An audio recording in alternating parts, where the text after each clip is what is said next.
Ray Dalio, stability. Lovely idea, isn't it? Not seen very often. I mean, let's take the UK. Hardly stable. I think you have to understand the mechanics, the cause effect. It's a very basic thing. When you produce a larger deficit, you have to sell your bonds. You have to know who the buyers of the bonds are. If you don't have enough buyers of the bonds, you're going to have a buyer's strike. So they're going to sell off.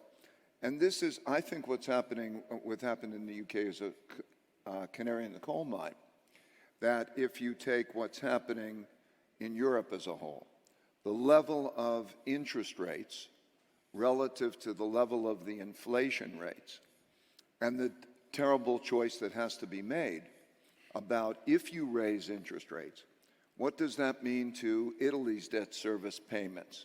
Who is going to make up that difference? There's just mechanics to this. So I think that we are in a situation generally where there's not coordination. You could take the monetary policy of Japan and it'd be totally different monetary policy. And so, but there's still a trade-off because the bonds are going to go down in value because they're not going to own them. Now the question is, do they go down in value because the currency goes down in value or because the bond price goes down in value? But one way or another, they're going to go down in value.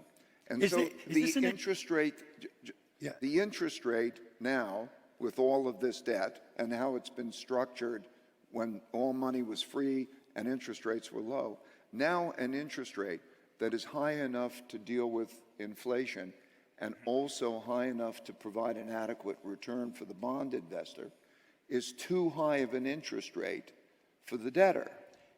So now we have that structural trade-off.